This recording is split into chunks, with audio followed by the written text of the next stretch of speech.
You only get by actually curating. And my favorite image of Deanie in my head is when I saw her at ELO in West Virginia last summer, and Deanie had 2 bags on each arm and a backpack, and was carrying a gigantic trunk of something. And I thought, that is curation. It's intensely physical, in addition to cerebral and artistic. Thank you guys for everything you've done. We really appreciate you.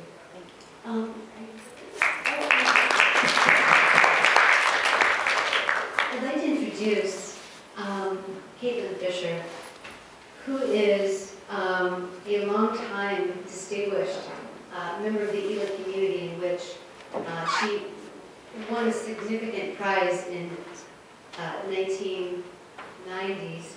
She's Canada's research chair. She's Canada's research chair in digital culture.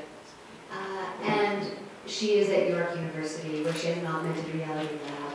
She was demoing today at the ELA exhibit a new work that has a couple problems that she was working on. We're talking about that with the entire group. This, however, is a work that's 2 years old now at this point? 1 year old? Yeah. Although this iteration is, less than a year, but it is an early. This work is circles. Thank you very much. And I just want to add too, it's been such a pleasure working with the student docents and working with Kathy and Deanie. It's just fabulous that you guys have put this together. It's such an honor to be here. It's an astonishing piece of work on a lot of new work and old work, and I'm just very happy to be here. Somehow in the performance of this piece, this is actually now a piece for iPad, and it was, the most easy to move around magic looking glass in the world, but now it's hooked into the projector and into the audio, so I'm totally hobbled, and will probably have my back to you for part of this.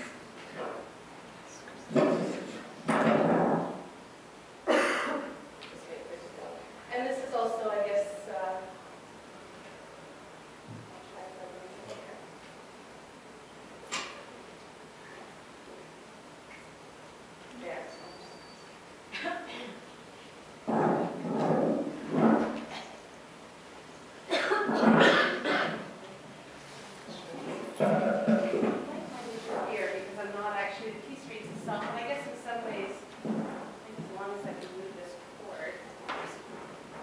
obviously a piece about ghosts.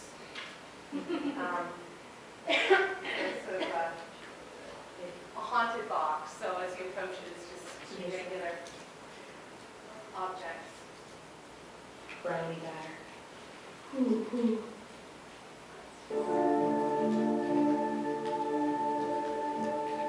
Of course, then as you approach the piece, the objects themselves have stories.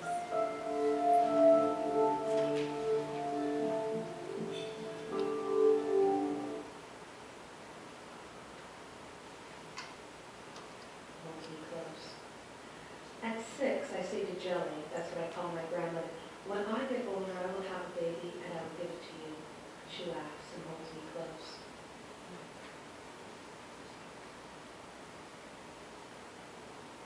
Me, the smallest. That summer, I fall off my bicycle and need stitches, and my grandmother publishes a picture book about it, a picture book for me. Look, that's supposed to be me. We're all in her stories, all 6 of us, my mother, her brothers and sisters, and me, the smallest. That summer, I fall off my bicycle and need stitches, and my grandmother published leakers. They won't come back. They might come back. They don't come back. I've been with my grandmother forever, since my parents went on holiday to Morocco in 1967 and didn't come back.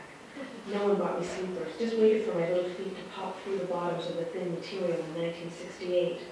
Finally. They just wouldn't be waiting in good faith to buy sleepers. They won't come back. They might come back. They don't come back. Ooh, Harriet says. It's to school. Jelly, I promised. And she makes the emergency grab. Later, I hold her hand. We laugh because clearly I am not an orphan. My Jelly makes games of teaching me to cook and sew because if she dies, I will be an orphan, sort of. At 7, she takes me for a portrait, parents only. I'm sitting in a big chair in front of the camera. I can barely hear her hiss to the woman at the front desk. Can't orphans have their pictures taken? Oh, your mother and father would kill me if they heard that, she tells me later. I hold her hand. We laugh because clearly I am not an orphan. I was still small. Seat of the car where she sat, persistent tapping at her shoulder. Tell me a story. I tapped the message out in fake Morse code. We both liked fake Morse code very much. We could be caught in all manner of dangerous situations, and we need to think fast and stick together to get out of them.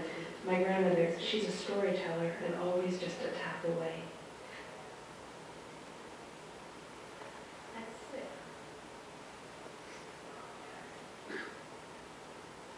More. There's code on my grandmother's shoulder. Take me home. I hear stories about my mother who was walking along the street one day and saw that a ship was leaving the next week and knew she should be on it, so she was. It's the 60s after all. She's a papermaker, a linguist, a painter, a flamenco dancer, and a very smart girl, alone on a boat and on her way to Europe. I remember going somewhere and waiting.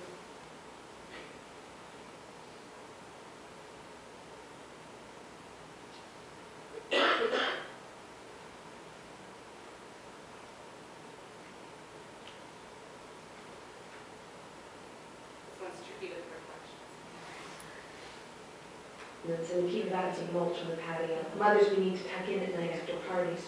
Mothers who tell us, please get more milk and who is sleeping in my bed. Fudge. My friends and I tried very hard to let our mothers know how much we love them. Our mothers are small, after all, and easily hurt. We have mothers who cry, sleep all day, weave curtains from beads we later choke on. We have the kind of mothers who do not know Heimlich, but who will shake us upside down to get beads or pennies out, and when they laugh, they spin us around and around till we're almost sick. Our mothers know about ginseng and Carnaby Street. We have mothers who make their own poisonous pigments and keep vats of mulch on the patio. Mothers we need to tuck in at night after parties. Mothers who tell us, please get more milk and who is sleeping in my bed. She's a picture book about it, a picture book for me. Look, that's supposed to be me. We're all...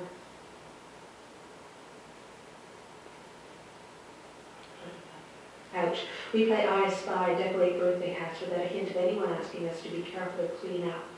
We wait blindfolded in the hallway till it's our turn to be led across the bridge of chairs, the makeshift gymnasium of the living room turned upside down just for us. No one is scared because that's Jelly, after all, who has their hand and is telling them the story about the friendly lion hiding just over the next chair, the beautiful birds overhead, a make-believe story composed on the spot for every child.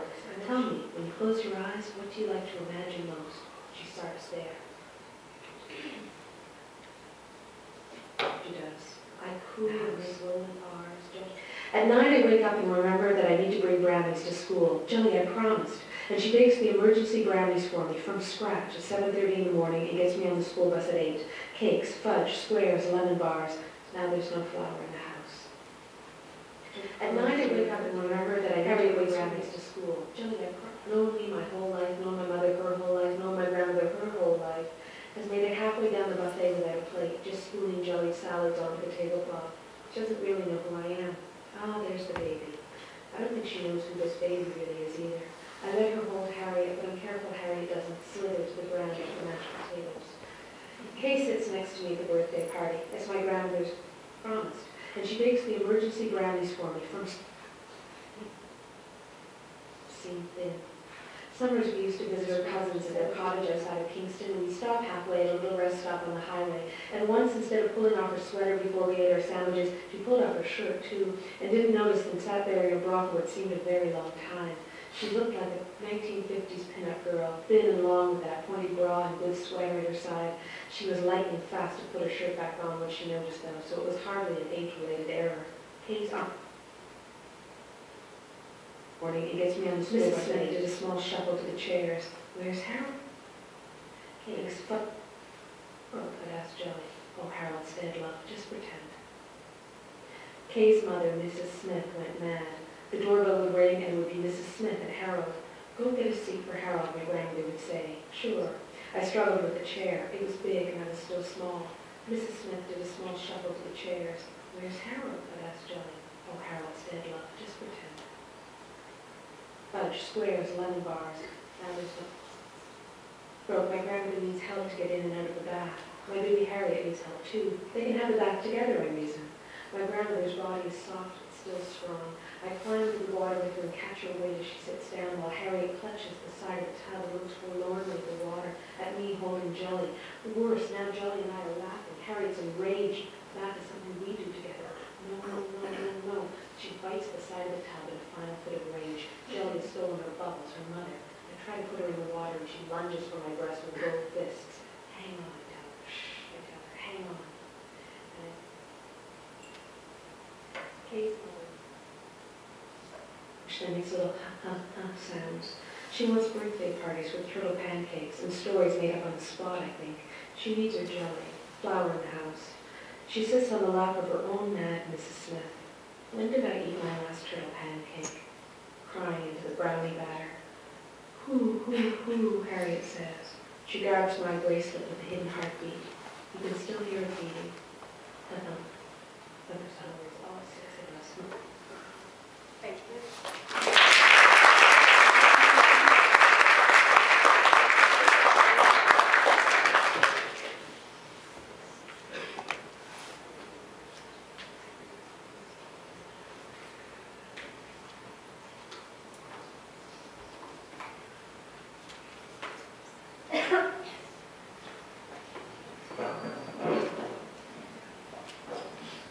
Our next reader is Mark Marino. The work from which he's reading tonight is A Living Will. It was shortlisted for the New Media Writing Prize.